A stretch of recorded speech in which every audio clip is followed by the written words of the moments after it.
What you're seeing right here is the second to last F1 race at KYALAMI. This last race, Ayrton Senna got to race here.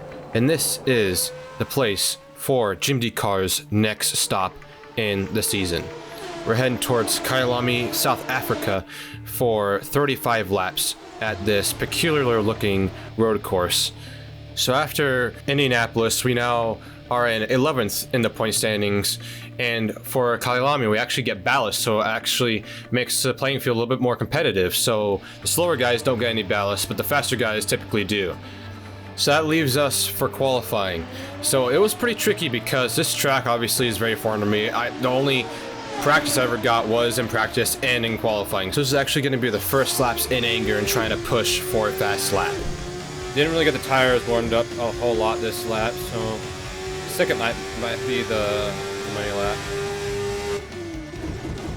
Tires are cold. Brakes are cold too. Doesn't it help at all?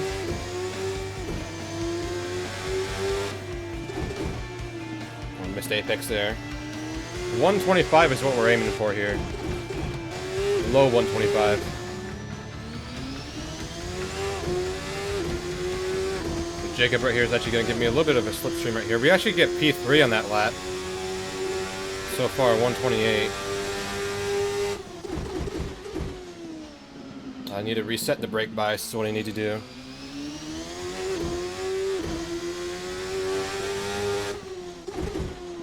I missed that apex again. I need to set the brake bias to be more rearward. I'm locking the fronts too much. Fast lap already is a 127.4, and I didn't have a good run there to the little hairpin. Yeah, I didn't get a good run through here either. Front tires are overheated. Losing a lot of grip now. Yeah, I didn't go faster, I went slower. Right. I'm in the perfect spot right here, I feel like, in terms of spacing between Alan and Elijah here. It was incredibly important for me to try and find a big gap between cars, because obviously when you got a car in front of you and behind you, it can cause unnecessary stress added on with the car behind you, and then also some dirty air can play to effect into some of these corners. So yeah, so now this first lap is just kind of my get up to speed lap, get the tires up to temperature, really just kind of making sure I get my braking points down and know where the turn-ins are at and everything. There we go, first push lap. We got a better turn in there. And I can tell I got a really good lap. I mean, we're up 8/10 to the good right here, heading through this little awkward chicane. And I'm pushing as hard as I can, trying to make up time to the exit of the corner as I dip the tires off into the grass right there. Ooh, I don't know if that's gonna be track limits right there. I lost quite a bit of time there on exit. And that's the kind of consequence you kind of pay when you're pushing so hard. You're pushing 10/10 here in every single corner, trying to make up time lost to the current provisional, which is a 126.2. And right here is another mistake, getting a little bit loose out of exit. Going to the second and final corner here, missed the apex a little bit. And now heading to the final corner, a guy locks up in front of me, kind of distracts me a little bit. Missed the apex just barely. So now this lap coming up will be our final lap. 126.7, that's up to P2 right now. 5/10 off to the next fastest guy.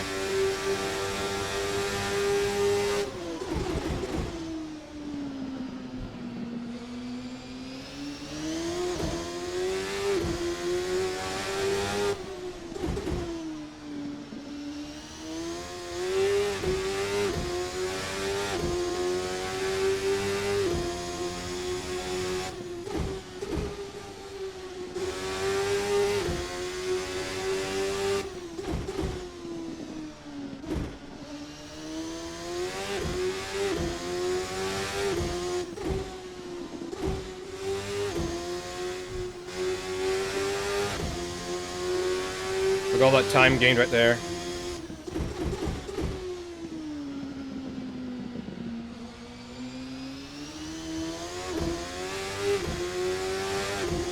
$126.2, it's time to beat. We're almost there.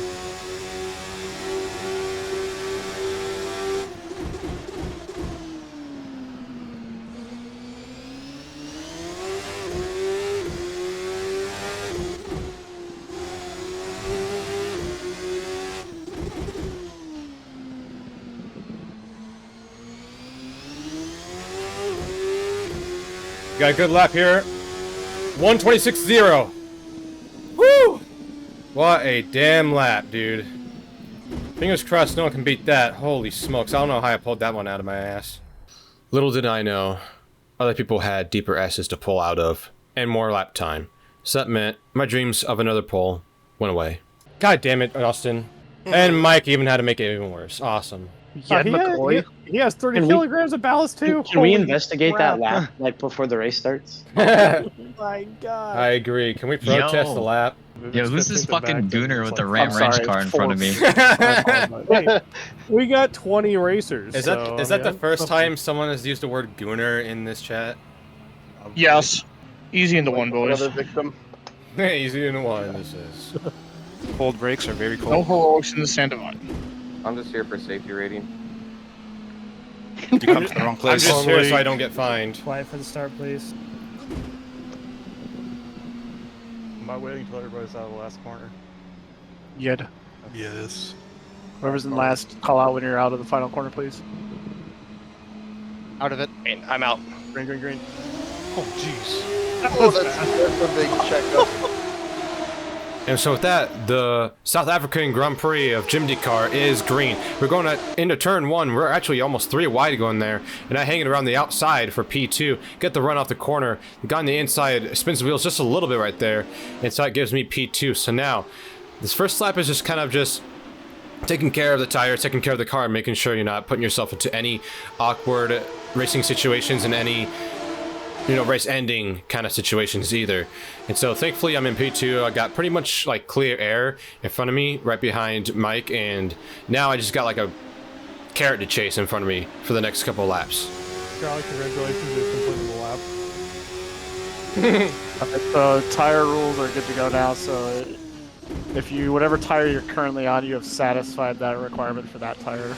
Going off at the hairpin. Yeah, I'm coming back on. Go probably okay.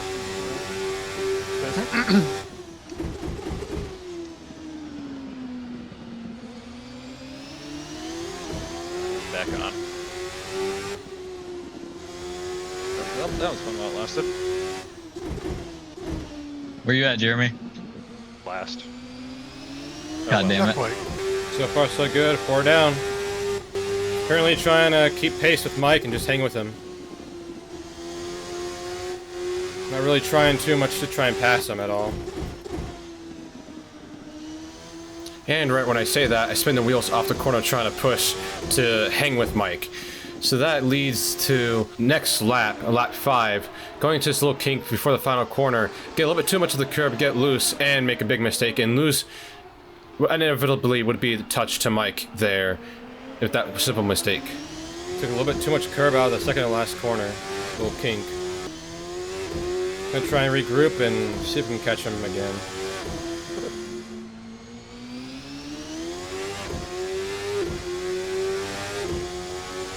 Yeah, now these alternate tires have just fallen off a cliff. The pace has really fallen off of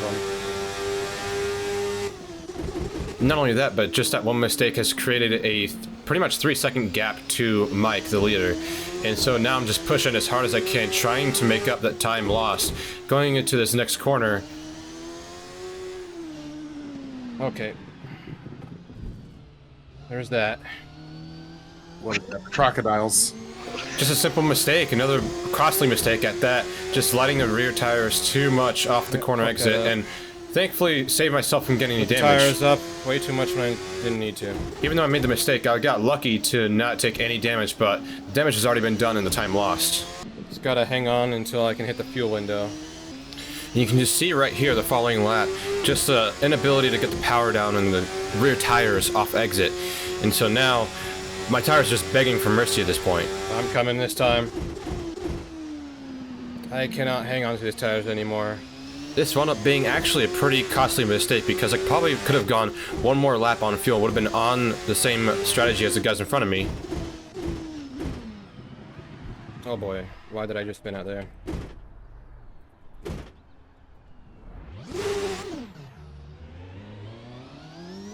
Yep. All my time is lost because of that too.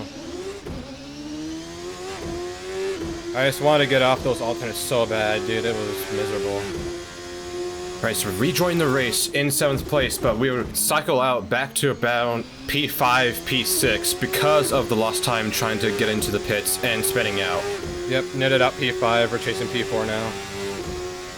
So right in front of us is Charlie for P4. He brakes super early into the first corner for some reason. We're able to brake at normal speed, and we roll around his outside just like lap 1, and we get the job done up to P4 after first pit stops of the race. So now it's just all about trying to set a consistent pace and keeping Charlie behind me and building a gap over time just in case I have a slow pit stop like I did this first time around. Big rear locking moment in the turn 1, that was not pleasant. 9.4 seconds we lost to P2 and P3 there because of that spin in pit road. So unfortunately, the race would run caution-free until the checkered flag, and so it was all important to try and make sure I hit the corners. Stay apex there, that's great. And so it was all about just trying to make sure I hit apexes, make sure I make the corners, and also just having a consistent competitive pace throughout the race. It was going to be tough when something like that happens right in front of me to try and catch the guys back down. Great job at almost spinning out right in front of me there. That was great timing. Now, even though we didn't get any damage, we were lucky to avoid the spin right in front of us in of itself. So now fast forward a couple laps later, we're now going into turn 1. I'm keeping an eye on the delta to the guys in front of me, seeing if I was catching at all to the guys in front of me. And I take my eyes off the road just for a second, and this happens. Completely different conversation while in a like. And a monumental save going to turn 1, jumped the curb, somehow managed to go full lock to the right, and save the car. I trailed the brake way too long there. I was looking at the delta times, seeing if I was catching them. And then that happens. Yes, like I just said, even though it was an unbelievable save, I lost about 3 seconds going through the corner sideways. I was lucky enough not to actually kill the car being so slow and being in a higher gear, so I was lucky enough to get it going again without it stalling. So right here, you're gonna see a little bit of the pros and cons to our strategy call. So since I decided to pit a lap earlier than the top 3 guys, I'm able to almost catch and pass Mike going to turn 1. Oh, I might have fucked up my pit strategy here. Maybe I didn't.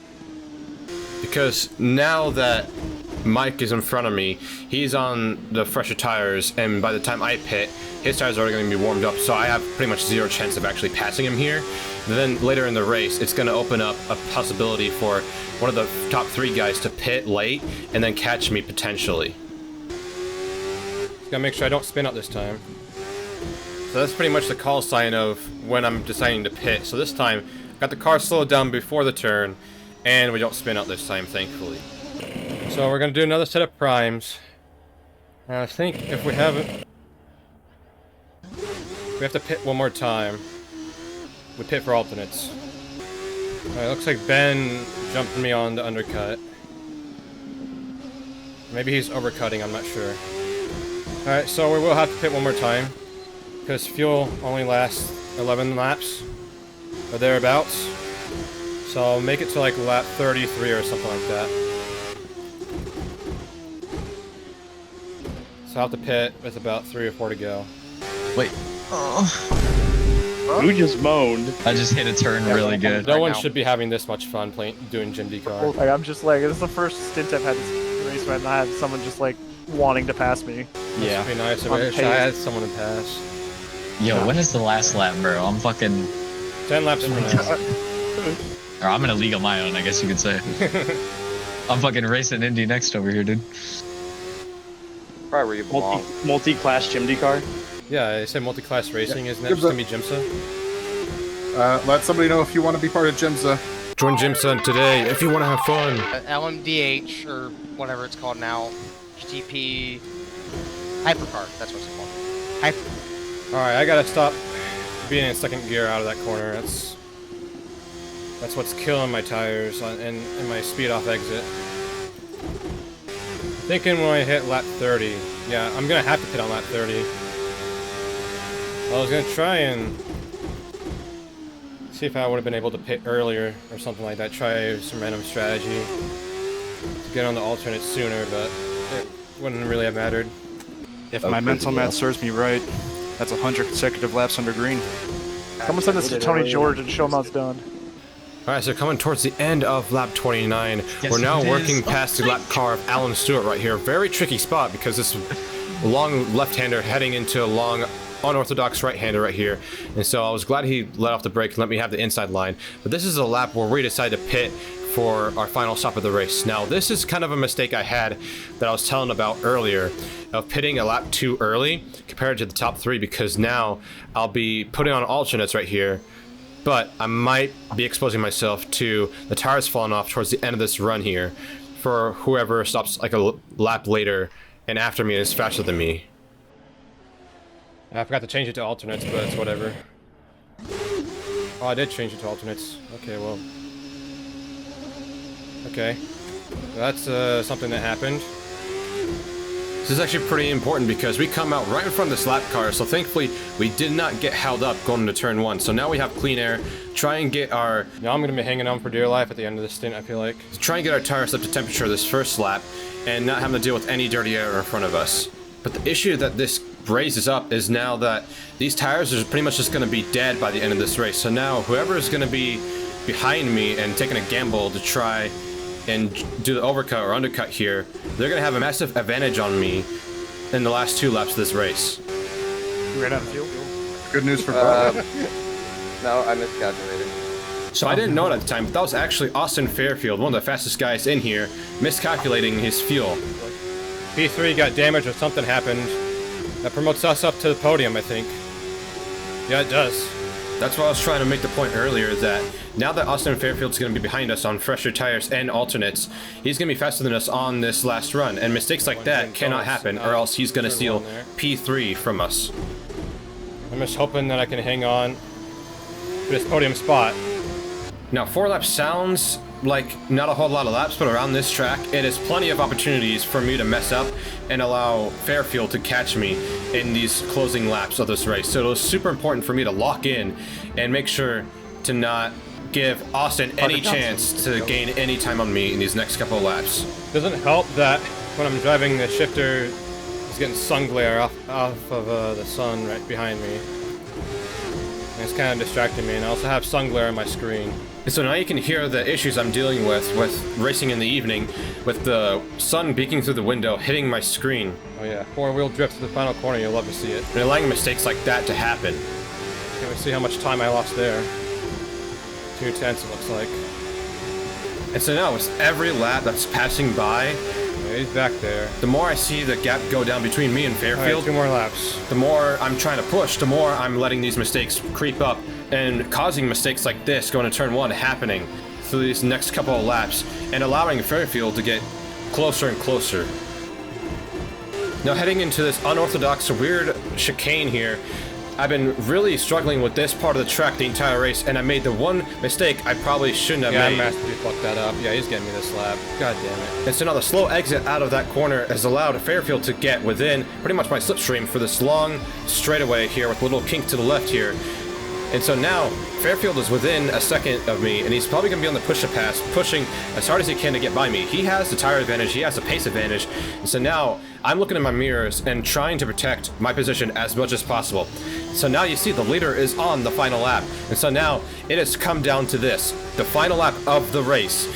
Going into the final corner, starting the final lap for us, I'm on the push-a-pass, trying to break away from Fairfield right here. You see, I'm going left and right, swerving, trying to break the slipstream from Fairfield to having any kind of advantage. So blocking all the way down to the inside on the pit exit right there, I could take a super shallow line, pretty much outbroke myself, and allowed Fairfield to go on by. Yep, I fucked it right there. There it goes. Yep, I burnt through my tires. God damn it, dude. I mean, I was pretty much just trying to hold back the inevitable. Fuck, man. It was like one of those scenarios where it was immovable object versus immovable force kind of thing, I guess. And so now I'm just pushing as hard as I can with pretty much worn tires. A lot older tires, actually, than Fairfield here. But he has just a faster... Just needed 1 more lap, dude. Or 1 less lap. He just has the overall speed and tire to just have been able to get by me regardless. 1 less lap, and I would have had P3. If I hadn't made the mistakes earlier, then it probably would have been a lot closer to the finish of where he would have gotten by me. Yeah, I can't get the gas down, dude. Damn it! Come on, dude. Gotta be kidding me. So the frustration of the reality hitting me right here is just boiling over because I knew I had the speed to finish on the podium, but the strategy error of spinning in the pits early in the race and also just making mistakes throughout this race is what caused me to fall short at the end. Pitted one lap too early on my stops. If I had one extra lap on my tires, I maybe would have been able to hold them off there. Dude. God damn it, dude. I'm so pissed at that. I had P3. And I just threw it away. I threw it away on the first stint because I made that big mistake.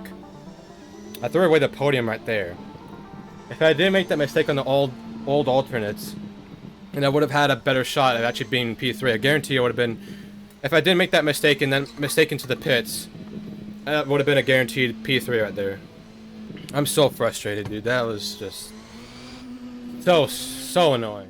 So, this is post-race max right here.